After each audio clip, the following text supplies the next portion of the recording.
Bonjour tout le monde, j'espère que vous allez bien. Je me présente, je suis Oumaima Marabat, étudiante en master de la management de la qualité et sécurité des aliments. Le thème de notre poster s'intitule l'hépatotoxicité des compléments alimentaires. Aujourd'hui, les compléments alimentaires connaissent un engouement dans les pays occidentaux, ce qui explique par l'augmentation de demande sur ces éléments et les chiffres de vente qui s'assentent de jour après jour. Les compléments alimentaires regroupent généralement les vitamines, les substances minérales et surtout les plantes qui sont utilisées dans la phytothérapie.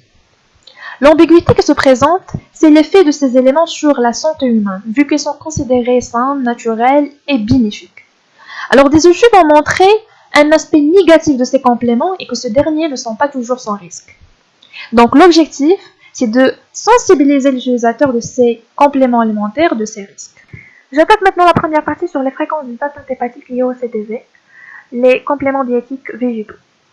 Alors, une étude est faite pour savoir le rôle des CDV dans l'hépatotoxicité dans les différents pays. L'incidence des atteintes hépatiques dues au CDV soit en augmentation. Il est très variable selon la zone géographique, ce qui est bien exprimé dans ce graphe-là. Donc voilà, aux États-Unis, la contribution des CDV aux atteintes hépatiques augmente à 20%. La même chose en Espagne, 13%. Alors qu'en Asie, ces proportions rapportent jusqu'à 70% au Singapour et 73% en Corée. Mais ces proportions descendent en Chine avec 18% et en Inde avec 2,8%, malgré un usage de médecine alternative et traditionnelle similaire dans ces différents pays. Donc, en ce qui concerne les critères diagnostiques pour l'hépatotoxicité des compléments diététiques et végétaux, il existe deux. Il y a les critères chronologiques qui sont semblables à ceux des médicaments classiques. Ces critères présentent le délai d'apparition de l'hépatite, donc début de traitement qui dure 1 à 6 mois, régression de l'hépatite après arrêt du traitement et récidive lors d'une réadministration involontaire. On a aussi les critères cliniques qui se divisent en deux. Les critères cliniques visant à éliminer une autre cause d'atteinte hépatique, donc par exemple l'alcoolisme, obstruction biliaire, ischémie, congestion hépatique et cholangite auto-immune. On a aussi les critères d'orientation pour le rôle des compléments diététiques et végétaux. Par exemple, personnes pratiquant le culturisme ou la musculation intensive et la prise d'un produit de phytothérapie ou de développement musculaire, donc des produits anabolisants. On a également certaines lésions histologiques hépatiques et le dosage de métabolites toxiques dérivés de certaines plantes. Donc, ce qui rend le diagnostic plus difficile, c'est l'automédication, l'absence ou le peu de contrôle exercé sur la toxicité de nombreux produits utilisés. Également, les préparations vendues en particulier via Internet qui ne contient pas vraiment ce qui est indiqué sur la boîte. Donc, il faut faire très attention à ce point-là. J'aborderai maintenant la deuxième partie concernant les principaux compléments diétiques et végétaux responsables d'hépatotoxicité. Alors, on commence avec les alcaloïdes de pérolizidine. C'est une substance qui se présente dans différentes espèces végétales. L'exemple de Senecio, Crotalaria, Iliotropium, Ginora acidutum et aussi Symphytum officinale.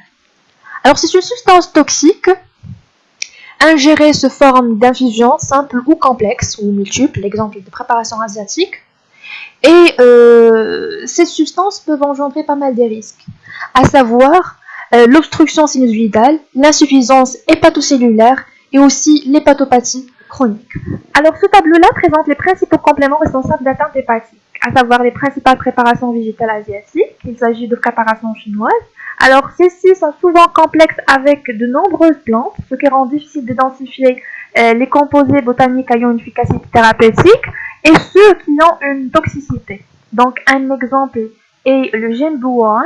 Depuis l'introduction de cette préparation en Amérique du Nord, comme sédatif analgésique, des cas d'hépatite ont été observés. Alors, cette toxicité est due généralement à la présence dans cette préparation des analogues structurels avec les alcaloïdes.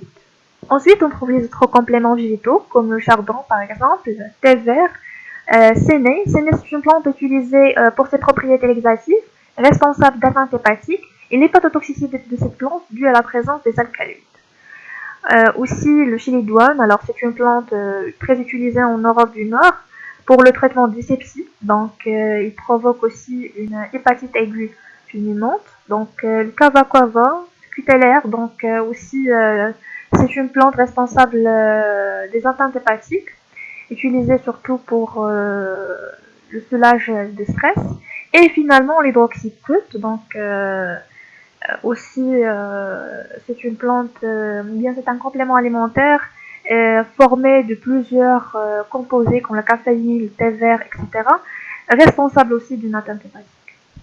Donc, on est arrivé aux principaux compléments responsables d'atteintes hépatiques dans des produits non végétaux. Donc, ce sont des produits contenant des androgènes de façon occulte. Dans le registre américain, sur une période de 8 ans, au moins 45 des 130 cas d'atteintes hépatiques qui ont été attribuables aux compléments diététiques végétaux. Donc j'avais dit au moins 45 des cas et étaient associés à des agents utilisés dans le culturisme musculaire ou bien pour augmenter la force physique, avec une expression clinique très évocatrice de l'effet des androgènes anabolisants. Donc les produits qui ont été en cause sont principalement des produits non végétaux. Ce sont des dérivés synthétiques de testostérone qui sont ajoutés illégalement à d'autres produits d'apparence inoffensifs. Donc ces produits inoffensifs, ils peuvent être obtenus sans prescription. Donc, en ce qui concerne les principaux compléments diététiques responsables d'atteintes hépatiques, il existe plusieurs compléments. On cite l'acide usnique, l'acide linolénique, la vitamine A, levure de riz rouge. On prend par exemple la vitamine A qui est utilisée pour améliorer l'immunité et la vision nocturne, également utilisée pour prévenir un déficit ou traiter certaines maladies de peau. Par exemple l'eczéma. Donc l'excès en vitamine A, c'est-à-dire l'hypervitaminose A, il peut se manifester par une cholestase anictérique ou bien une hypertension portale non cirrhotique, également une hépatite chronique ou bien une cirrhose. Et pour conclure, l'hépatotoxicité des compléments diététiques végétaux constitue une part croissante de l'hépatotoxicité des xénobiotiques. Donc le spectre des lésions et manifestations induites est très varié, reproduisant une large part des maladies hépatobiliaires non iatrogènes. Donc également, le diagnostic est particulièrement difficile, d'autant que les produits sont obtenus sans prescription et que leur composition est souvent complexe.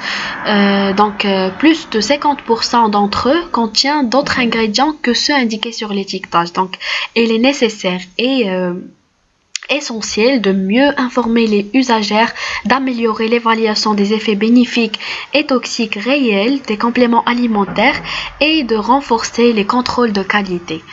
Donc, merci pour votre aimable attention.